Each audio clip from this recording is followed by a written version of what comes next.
All right, here we are. It is furnace replacement day +1. Nice new furnace. Got rid of the 38-year-old one that was there. So our basement's coming back to normal. We've got Indy on its legs. First problem we encountered is I thought I grabbed all the leg bolts. I don't know if they're somewhere in the car under the seats or something. I don't know, but they're not there. So luckily I had some extra bolts and some washers so we could use these temporarily. So I put it up on the legs on these temporary bolts so we can start working on it, and that's what we're going to do today. Before I put the head on and we start going over the good and the bad and all that, while I have the head off, I'm taking the opportunity to clean this good. This thing is filthy, and I'll go into a little bit about why in a little while. But for now, we're going to scrub this out all real nice with some disinfectant and some paper towels. And I'm just trashing all these bulbs. These bulbs are shot. I'm going to trash them. They're going to be LEDs anyway when we get around to that. So that's what I'll do. And after I get this cleaned up, I will I'll stick the head on and we'll start looking at Indiana Jones. So here we go. All right, Backbox is on. It's cleaned, and we are going to get started. So let's take a little walk through what we need to do here. Right off the bat, well, let's start with the cabinet. All right. Cabinet is faded like 95% of the Indiana Jones out there, but it's solid. No real bad dings or tears or anything like that. Take a little walk around. We got our part of a lockdown bar. We'll get rid of that. But overall, not bad. This is the darker side here. I don't know how that's showing up for you. And the back of the cabinet's the back of the cabinet. It's also not bad, but we're not really going to worry about that too much. I'm not really into decaling and all that. I mean, these things are shoved next to each other like my other machines. I mean, Whirlwind's really the only one you could see, so I'm not really worried about the sides of the cabinet. Front of the cabinet, a little bit maybe, but the front of the cabinet, again, faded but not bad. No big chunks or chips or cracks or anything like that. And we're looking pretty good. Legs are a little rusty. They're gold legs. I think, I don't know if these all came with gold legs or what, but they're a little rusty. Maybe down the road we'll get new ones, shine them up a little bit to the best of our ability. We already talked about the bolts. I don't know where the hell the leg bolts went, but I had spares. Those size bolts, I think they're 3/8, 2-inch bolts, 3/8. I forget the thread on them, but they're good for legs and they're good for head bolts too, just in case you ever need them. Good to keep around 2-inch and 2.5-inch, two sizes I keep, just in case. So to the back box, right? So as you can see, it's a little bare. Fliptronics 2 board did not come with it. We got one on order. I already have a parts order in, and I'll tell you what that is as we go. Fliptronics 2 board is not there. Got that on order. Rotten Dog makes a decent Fliptronics 2 board. I'm not a huge fan of all the Rotten Dog stuff, but the Fliptronics boards are pretty good. I think I've used them before, if I remember correctly. I thought I had an extra one lying around, an extra Fliptronics board, but I don't, so had to order it. No big deal. The CPU board. That did come with it. We saw a little shot of that before. I'll show it to you right here. I'm using the bowler as my workbench. Here we go. Let's get it under better light. We took a quick look at this. This had batteries in it, and you can see it's got extensive alkaline damage. I mean, everything is just super corroded on that bottom side, and it's gone through to the back of the board, unfortunately. I sent a picture of this to Clive at Coin-Op Cauldron. If you need board repairs, he's who I recommend. He's great. I've dealt with him before. And he said, yeah, there's no saving that. It's toast. Sorry. So, in addition to that Fliptronics board, what we also did is we ordered a Rotten Dog CPU board, which is basically the same components as the old board here. So it's works out pretty nicely. I ordered a bare CPU board because you can switch your processor, your ROM, and your the big chip here, the ASIC chip, ASIC chip. I forget if that's what it's called. you could swap those to your replacement board, because these usually don't go bad. The corrosion, for the most part, usually doesn't make it up to those chips on top here. So just keeping this around until I get that CPU board, which is supposed to come tomorrow, and then I'll swap these over to the new board. But yeah, everything else on it, done. And the Rotten Dog board doesn't come with NVRAM. It comes with a remote battery holder, which is fine, because I know I'll keep track of the batteries. And just in case, too, I use the lithium-ion AA batteries, so those don't leak. No chance of alkaline damage in the future, especially if you just keep up with it. So this is toast. Bye-bye CPU board. Driver board. It did come with a driver board. Should mention that nothing really was numbers matching on this board.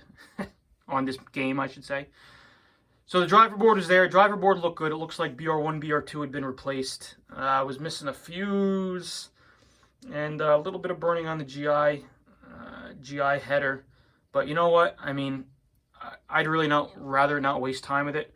I sent it off to Clive at Coin Up Cauldron. It goes out in the FedEx tomorrow, so he's going to take a look at it. He's going to test it. I haven't powered this on. This was a non-working project. So I sent it off to Clive, and he is going to test it, fix it, upgrade it, and get it ready for us. So I just didn't waste time. I just sent it out.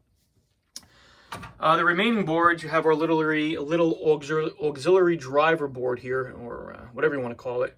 You know, for the extra flashers, extra coils. I think this just runs flashers, if I remember correctly. Right over here, you have the DMD board, DMD driver. Looks like it'd been serviced by 2bits at one time. It's got a little 2bits.com service sticker on there, 2bit. So hopefully that's okay. We still got to check the fuses and everything. Make sure that's good to go. And soundboard. We'll check the fuses in there. It's got the L2 sound ROM on it, which is the older sound ROM. L1, L2, I think L3, if I remember correctly, is the most updated sound. So we'll see. I'm not going to worry too much about the soundboard or the DMD board because I'm looking to put a color DMD in this eventually, like we did with Last Action Hero. So not worried about it too much. I do need a DMD to test it out, switch tests and all that stuff on the Playfield. So it's going to have to work. Hopefully it does. And the soundboard, music board, soundboard, it's a DCS, right? This is the first DCS game, I think. The improved sound, Williams Pinball. I'm not worried too much about that either. Obviously, I need sound and I want it to work, but I'm thinking about trying out a pin soundboard eventually. I've seen a lot of them. I've seen some of them I'm not impressed with, some of the mixes, but the Indiana Jones mix I kind of like, the ones they have. So maybe we'll do that. Maybe we'll do that. That looks kind of interesting to me. So, not worried too much about that. And that's our back box, really. Here's our spaghetti mess of wiring. Obviously, we got to connect all this. Some of this stuff was not connected right. The driver board was in here loosely. So, it looks like at some point they just threw a driver board in here and just plugged stuff in. Hopefully, they didn't turn it on after it's plugged in, but it really doesn't matter because the driver board's getting looked at. We're going to go through these connectors. We got to go over them with a fine-tooth comb, like we normally do. A little bit of burning on the GI connector. It's somewhere in here. It looks like the GI connector was replaced at some point. And they did if I could find it. They did a crappy job because I guess they didn't have the right size connector. So they used two smaller connectors. And I hate when people do that. I would just rather go and buy the, oh, here it is. Here's one of them. That's part of our GI connector, I believe. And then, yeah, I think they use these two other parts. A little bit of burning there. It's actually burned pretty good. It almost went through the plastic. So stuff for us to figure out. You can see this is actually a larger connector. Keep it in frame, right? Larger connector that they cut. So I don't know what's going on with that. We'll check the wire colors and we'll make sure we're plugging everything into the right thing. So, yeah. Thing was filthy when I got it. I showed you the last video. I was cleaning the back box. That's all scrubbed, so we're good there. Still have to do the inside of the cabinet. There's a bunch of interesting little odds and ends in there. And as you can see, you got a fiber washer, fiber whatever for the pop bumpers. Looks like a coil bracket in there, and that's part of the lockdown bar, that black thing right there, and our tilt bob, and part of the flipper coils, and amongst incandescent bulbs. So, as usual, lots of little odds and ends, and you can't see them, but there's a ton of little nuts and bolts there. And the reason that it's all like that is because at some point, somebody robbed this game of a bunch of parts. All right? I don't know if you noticed before, but we have no flippers. That wasn't me. It came with no flippers. It came with no flippers, and it also came with no flipper mechs. I'll show you the bottom of the playfield in a minute. But as far as the good stuff goes, everything's in good shape up here. I have reason to believe, and I know I say this with a few other games, I have too, but I have reason to believe that this wasn't played a ton. It does have a little bit of, normal wear here and there, and these were the more robust playfields at this era of Williams Pinball. But a couple of things that make me think it wasn't played a ton is, number one, if you look around here, there is some wear in there, but it's not horrible. Not super bad. That's just kind of a shadow there. That's actually not wear. And usually it's just chewed up around here. It's really not chewed up around here too bad. The outholes, or not outholes, lock holes, not chewed up too bad around the edges. And everywhere the ball has to travel really isn't bad. It really doesn't look like it's been beat to crap too much. Probably wind up getting cliffies. Back here you can see, if that's focusing, which it's not. It's not beat up too much. Where the ball drops down here, you can see this isn't beat up too much. Usually where the balls land here, they get really, really beat, but these aren't, and they don't look like they've been touched up either. Also, the famous thing, a lot of times you'll have indies where the flipper wear over here, where the flippers are dragging because they haven't been set up right. Nothing there. This is all dirt. You can see where I was doing this with my finger. This is all dirt. The whole thing's filthy, but really not a ton of horrible wear anywhere. So that's good. That's very good. Our inserts are all nice. Nothing's raised. Everything's nice and flat. Yeah. So that's one of the things that really drew me to this project, even though it's a mess and it's missing stuff. As you well know, the playfield is one of the most important things on a pinball machine, at least to me. That everything's looking nice and where it should be. And this definitely fit that bill. The whole thing is actually in decent shape. It really hasn't been beat to crap, except for missing some stuff and a little bit of normal wear and tear. It's nice, and I'm happy about that. So I'll stop babbling about that. What we'll do is we'll close this up and we'll lift this playfield up. I'm going to try to do this with one hand. I know people complain about my camera work, and I'm sorry, but there's only so much I could do. Well, you know what? Let's pause this and I'll come back to you when I got that playfield lifted up. All right, our playfield is up. And as we start from the top, like I said, we're definitely missing some stuff. That is our ball trough switch. We're missing that.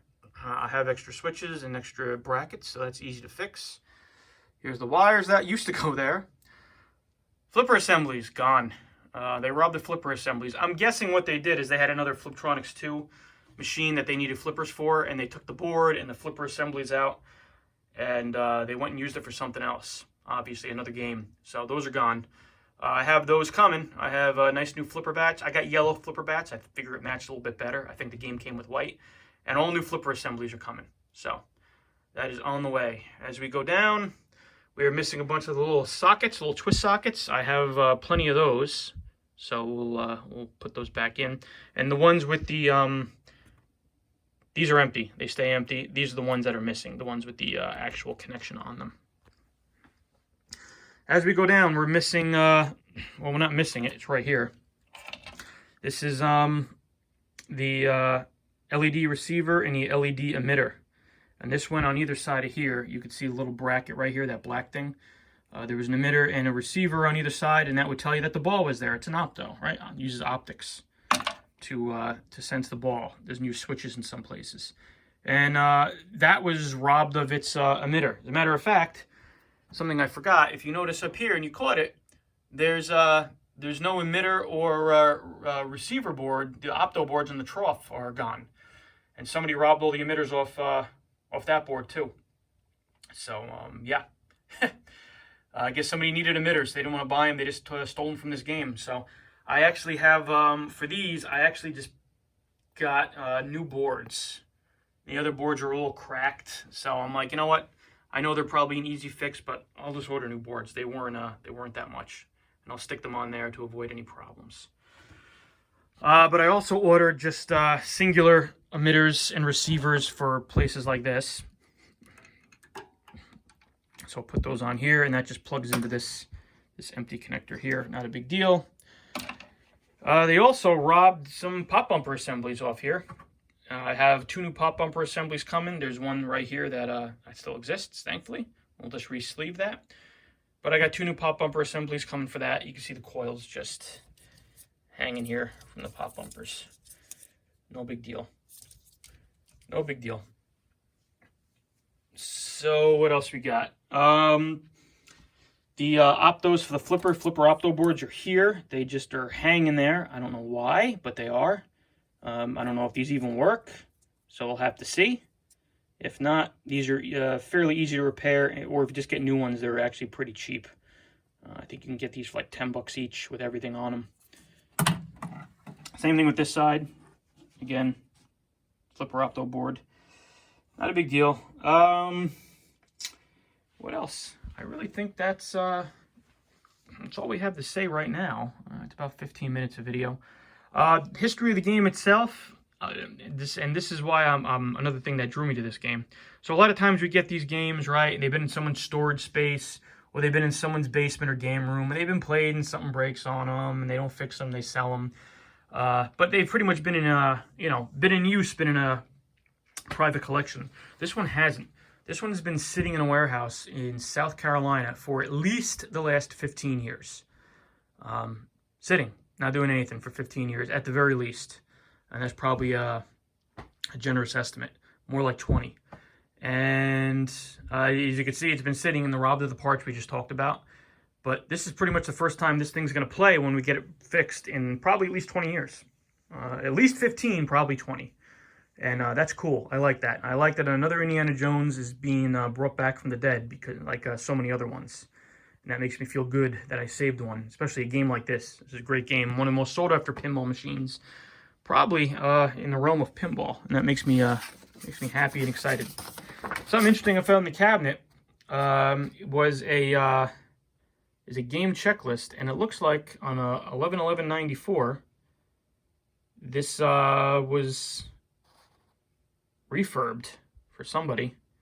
You can see the customer name, the Tankard. I guess that's some kind of bar or restaurant. Obviously, game name Indiana Jones, and it was reconditioned. Now, this game came out in 1993, and then they reconditioned it July of '93, I believe, and they reconditioned it in 1994. So I guess it stayed wherever that place was. Then it went back into the warehouse, and they robbed parts off it. Why did it go in the warehouse so early? Or maybe that's not early. Maybe that's par for the course. I don't know. I tended to think these games stayed on location a little bit longer than that, and maybe it did. Maybe it was in that restaurant for a long time.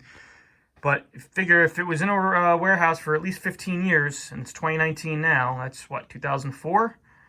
So even if it stayed on location for 10 years at that place, the Tankard, which I doubt it did, it really wasn't out there all that long, as far as I know. Or it doesn't seem long to me. Maybe it's long in the realm of operators and commercial use. Anyway, I will stop babbling, as I have a tendency to do. And the next steps, I guess, being that we can't try to power this thing on, is I guess I'll start stripping the playfield and getting that cleaned up.